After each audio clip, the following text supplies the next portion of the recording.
अब मैं नफरत के बाजार में मोहब्बत का दुकान खुलवाने वाले 6,000 किलोमीटर पैदल चलने वाले राहुल गांधी। अगर आप कहोगे नरेंद्र मोदी जी आप ऐसा ड्रामा करो वोट के लिए, वो कर देंगे। जो भी करवाना है करवा लो। मैं कह रहा हूँ आप उनको कहोगे देखो भैया हम आपको वोट देंगे, आप स्टेज पे आके नाच लो, नाच लेंगे। कह रहा हूँ आप कोशिश करो, मोदी जी आइए स्टेज पे आइए, भाषण मत दीजिए, डांस कर दीजिए, हम आपको वोट देंगे, देखना कर देंगे। जो भी करवाना है करवा लो।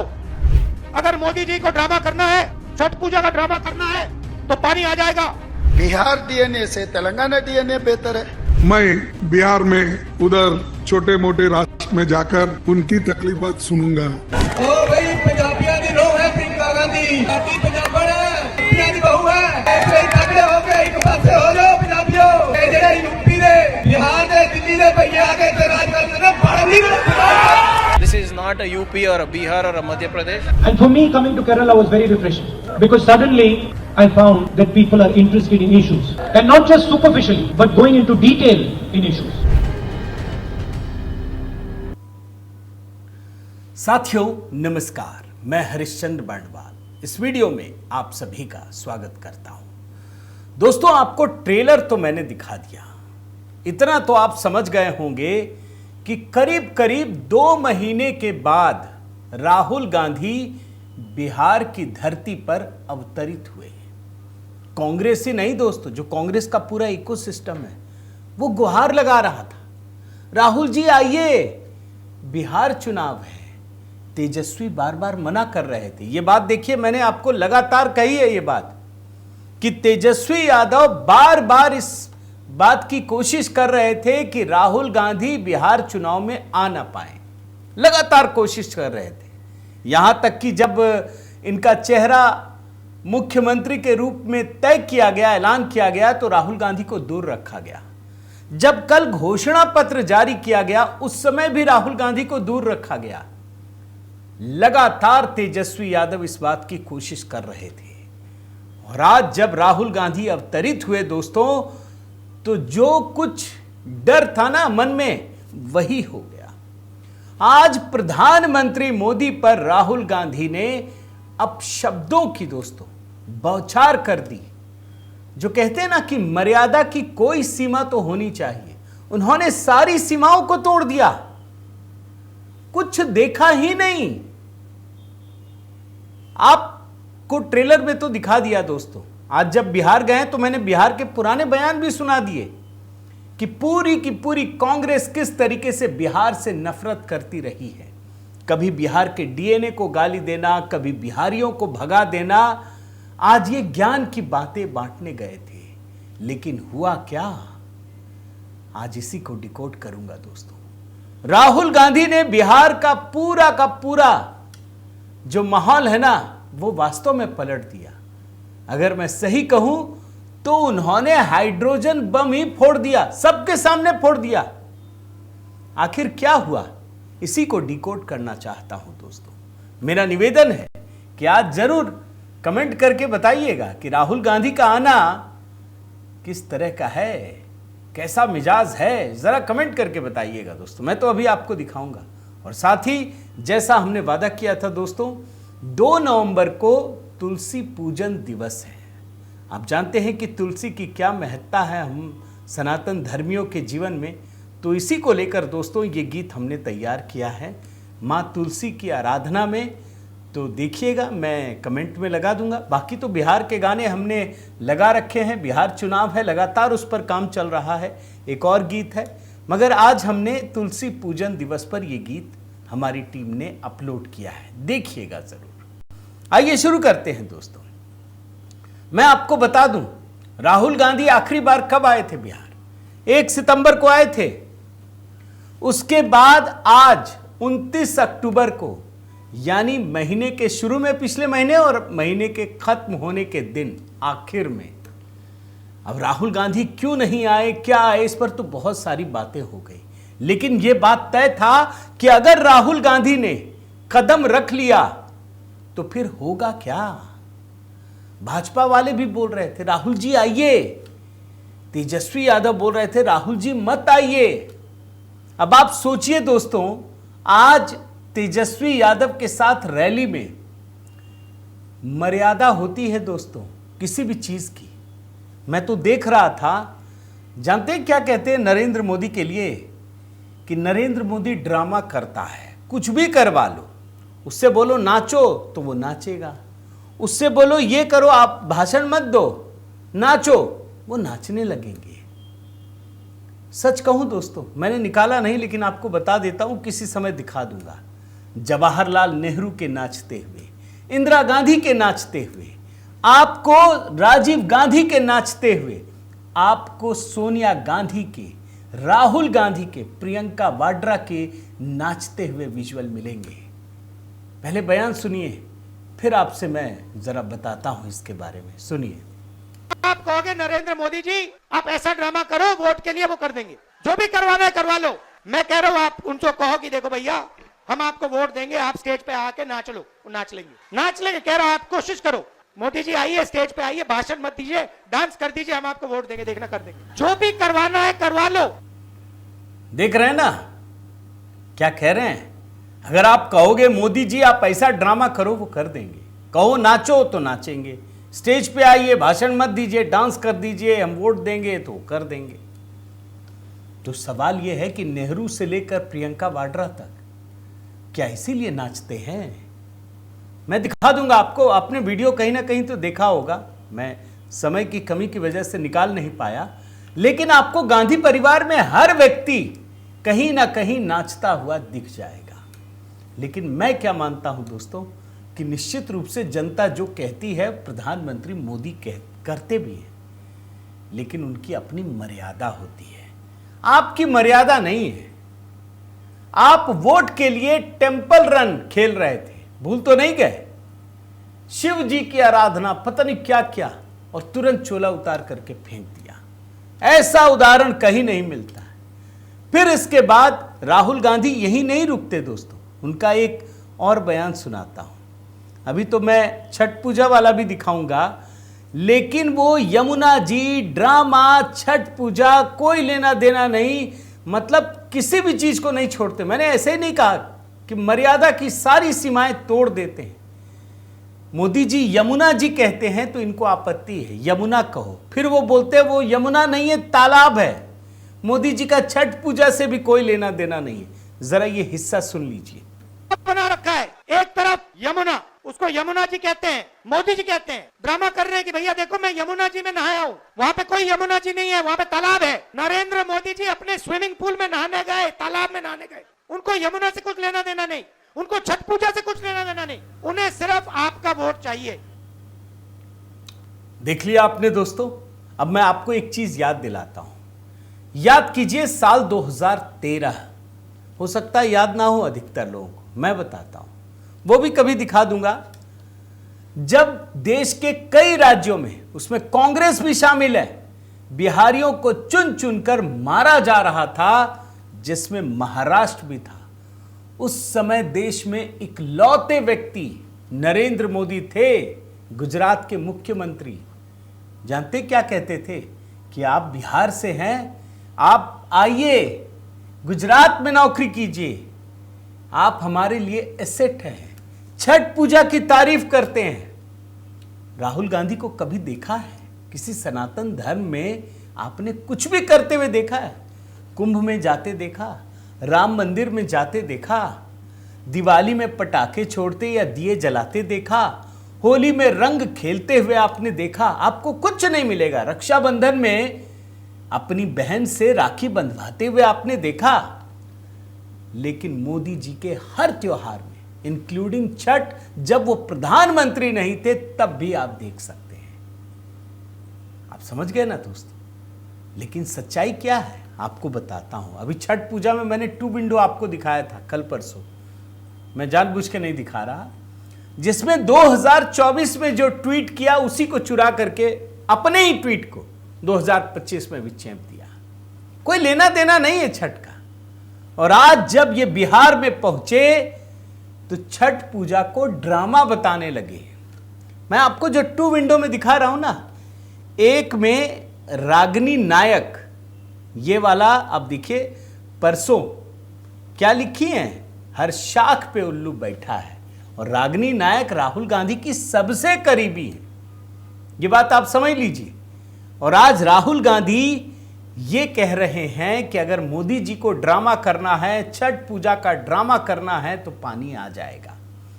सुन लीजिए, एक तो ट्वीट है, दूसरा बाइट है, सुन लीजिए। अगर मोदी जी को ड्रामा करना है, छठ पूजा का ड्रामा करना है तो पानी आ जाएगा।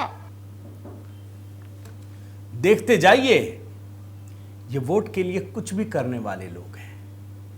ये मोदी जी के लिए कह रहे हैं ना कि नचा लो, नाच लेंगे। दरअसल ये लोग करने वाले लोग हैं, इनको कुछ भी करवा लीजिए। लेकिन ये सिर्फ नाचते नहीं हैं, ये देश को हिस्सों में भी तोड़ने का काम करते हैं। मैंने शुरू में दिखाया आपको, कभी ये नॉर्थ साउथ की लड़ाई लड़ाते हैं, कभी ये भाषाई विवाद करते हैं, कभी दो राज्यों के बीच में मतभेद पैदा करते हैं। और आजकल नया नारा है जातियों को तोड़ने का, सनातन धर्म के उन्मूलन का।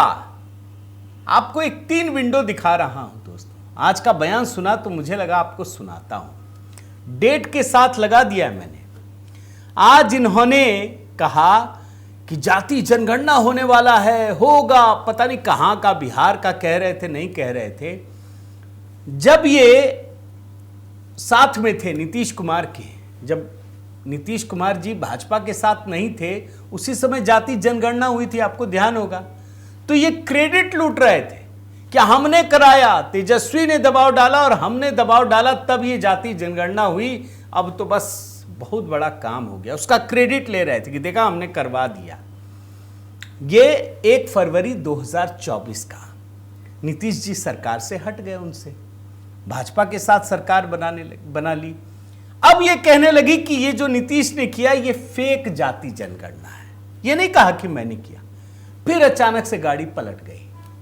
मतलब एक ही विषय पर ये कैसे बदलते हैं, जरा 3 विंडो में बड़े ध्यान से सुन लीजिए।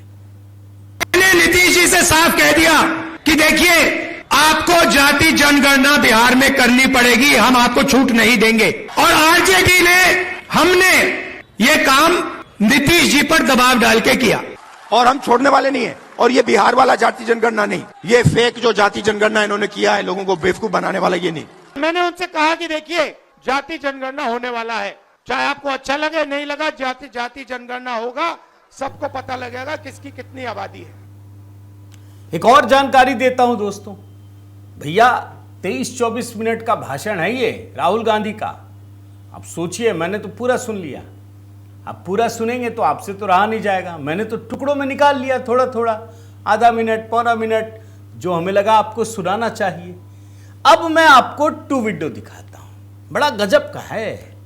इनके टेप रिकॉर्डर से एक बात बहुत बार निकलती है, जैसे जबलपुर जाएंगे तो आपके पास मेड इन जबलपुर होगा, उड़ीसा जाएंगे तो बोलेंगे मेड इन उड़ीसा होगा, जयपुर जाएंगे तो बोलेंगे मेड इन जयपुर, यूपी आएंगे तो बोलेंगे मेड इन अमेठी। ये 70 साल से पूरा परिवार यही कर रहा है, करता कुछ नहीं है, कहता सब कुछ है। आज फिर से कहने लगे, लेकिन चक्कर क्या है दोस्तों, ये अपडेटेड नहीं है किसी भी तरीके से, इसीलिए ये 2 विंडो दिखा रहा हूं। आज इन्होंने कहा कि मेड इन चाइना नहीं, मेड इन बिहार होना चाहिए। फोन पे इनको पता ही नहीं कि पिछले 10 साल में दुनिया कितनी बदल गई। 10 साल में 127 गुना छलांग लगाई है। ये लेटेस्ट रिपोर्ट दिखा रहा हूं। चीन के पसीने छूट गए। आप जानते हैं, पहली बार मार्च में, जनवरी फरवरी में, अभी की भी बात नहीं कह रहा, 1 लाख करोड़ से अधिक के फोन निर्यात हुए। इस समय पूरी दुनिया में सबसे अधिक आईफोन भारत से निर्यात हो रहा है। अमेरिका में जो सबसे ज्यादा आयात हो रहा है वो भारत में हो रहा है। $22 बिलियन तक पहुंच गया, एप्पल का हब बन गया है। और आज जो सबसे बड़ा एक्सपोर्ट हम करते हैं ना, उसको पलट करके ये मोबाइल फोन, इलेक्ट्रॉनिक्स आइटम में भारत पूरी दुनिया का सबसे बड़ा हब बनने जा रहा है। इनको पता ही नहीं है। ये बिहार में बोल रहे हैं जा करके कि मेड इन बिहार हम फोन में करेंगे। सुन लीजिए। अभी आप देखो, मेड इन चाइना, हमारा कहना है कि मेड इन चाइना नहीं, मेड इन बिहार होना चाहिए। उस फोन के पीछे मेड इन चाइना नहीं, मेड इन बिहार। और फोन कहां बने? बिहार में। शर्ट, पैंट, फोन, कैमरा, सारे के सारे मेड इन बिहार। देखा आपने। अब मैं आपको इनका एक और मुद्दा उठाता हूं। मैं जानबूझ के गिन गिन के उठा रहा हूं। एक मुद्दा इन्होंने अचानक से नालंदा यूनिवर्सिटी का उठा लिया। अगर सही मायने में देखिए तो यह मुद्दा हिंदुओं के सीने पर एक जख्म की तरह, भारतीयों के सीने पर, सनातन धर्मियों के सीने पर। इस बात को याद रखिए। अब यह बात क्यों कह रहा हूं? ये कह रहे हैं कि नालंदा यूनिवर्सिटी एक इंटरनेशनल यूनिवर्सिटी थी, जिसके परिवार ने 70 साल शासन किया, उसके बयान है। और इन्होंने कितना खराब किया इस यूनिवर्सिटी को वो भी दिखाऊंगा। ये कहते हैं कि पहले दुनिया भर से आते थे, हमारी सरकार थी, हम फिर वही कर दिए, इन लोगों ने खराब कर दिया। पहले आप सुनिए इस हिस्से को, फिर मैं इसकी असलियत आपको दिखाता हूं। नालंदा यूनिवर्सिटी जो थी पहले, वो इंटरनेशनल यूनिवर्सिटी थी। पता नहीं आपको मालूम है या नहीं मालूम, पूरी दुनिया से लोग आते थे। चाइना से आते थे, जापान से आते थे, कोरिया से आते थे, यूरोप से आते थे नालंदा यूनिवर्सिटी में पढ़ाई करने। एक प्रकार का वो पुल था, दुनिया को जोड़ने का सिस्टम था। कहां था? बिहार में था। हमारी कोशिश थी, जब हमारी सरकार थी, मनमोहन सिंह जी की सरकार थी, हमने फिर से वही नालंदा बनाने की कोशिश की। अब नालंदा यूनिवर्सिटी को एनडीए ने कहां से कहां पहुंचाया, मैं तो इसकी बात ही नहीं करता। मैं जरा इनके ही कुकर्मों को दिखाता हूं। आपको आश्चर्य होगा, जब इनकी यूपीए की सरकार थी ना दोस्तों, तो 2012 में इनके गैंग का एक बड़ा मेंबर है अमर्त्य सेन। आप जानते हैं पूरे लेफ्ट लिबरल गैंग को ही हम नोबेल ये सब दिया जाता है। किस लिए दिया जाता आप जानते हैं। इन्हें नालंदा यूनिवर्सिटी का प्रथम कुलपति नियुक्त किया गया। वेतन कितना जानते हैं? 5 लाख रुपए हर महीने। ये बात 2012 की बता रहा हूं। आज भी 5 लाख कितना होता आप समझ लीजिए। 2012 में अमर्त्य सेन को 5 लाख रुपए हर महीने। और सिर्फ पैसा नहीं, मतलब नालंदा यूनिवर्सिटी के खर्च पर अमर्त्य सेन जितनी अय्याशी कर सकता है, जितने विदेशी दौरे, यहां वहां घूमना, मतलब तमाम तरह की सुविधाएं। और अमर्त्य सेन जैसा फ्रॉड आदमी, मैं कह रहा हूं, उसने कोई काम नहीं किया, कुछ भी नहीं किया। यह मैं रिपोर्ट से ही पढ़ रहा हूं आपको। 9 साल के कार्यकाल में अमर्त्य सेन ने विदेश में बैठकर नालंदा यूनिवर्सिटी को चलाया। लेकिन बात पूरी नहीं हुई, अभी थोड़ी चीज बची है। इन्होंने 7 फैकल्टीज की नियुक्ति की। 7 फैकल्टी। एक तो नालंदा यूनिवर्सिटी को 5 स्टार होटल बना दिया। और अब जानिए, जो ये नियुक्ति हुई ना, इसमें टोटल जो खर्च है वो 2729 करोड़ रुपया। 4 महिला फैकल्टीज की नियुक्ति की। मैं नाम बताता हूं। डॉक्टर गोपा सभरवाल, डॉक्टर अंजना शर्मा, नयन जोत लाहरी, उपिंदर सिंह। उपिंदर सिंह कौन है? मनमोहन सिंह की बेटी। सोचिए, प्रधानमंत्री, वो अय्याशी करने के लिए 5 लाख रुपए महीने, और जिस फैकल्टी को नियुक्त किया वो है मनमोहन सिंह की बेटी। और इसके बाद 2 अन्य फैकल्टी जोड़ा, डॉक्टर दमन सिंह, डॉक्टर अमृत सिंह। ये दोनों भी डॉक्टर मनमोहन सिंह की बेटियां हैं।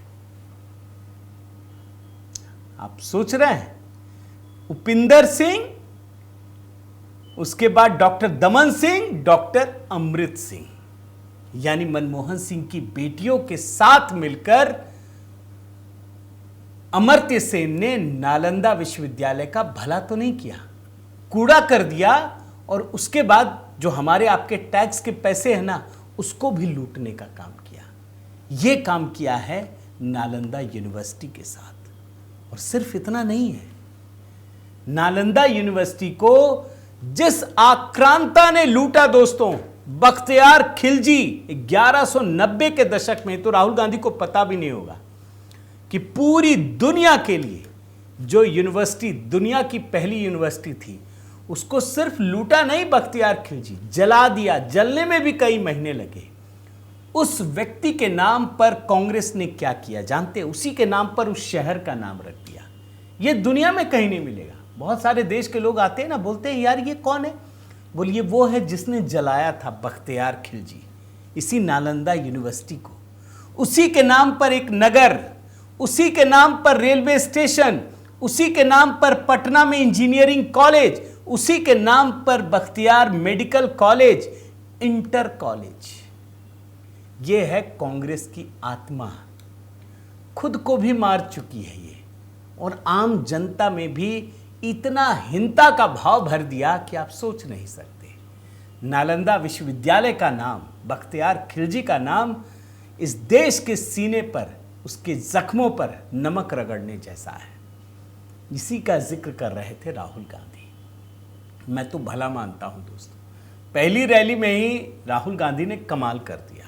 मैं देख रहा था अभी कुछ लोगों के वीडियो जो उनके इकोसिस्टम के, बोल रहे आज तो राहुल गांधी ने कमाल कर दिया, पूरा माहौल बदल दिया। मैं भी मानता हूं पूरा माहौल बदल दिया। मैं देख रहा था दोस्तों, राहुल गांधी की 11 रैलियां तय की गई हैं अगले 10 दिनों में। राहुल की 11 रैलियां, प्रियंका की 6 और खड़गे साहब की 3 जनसभाएं हैं।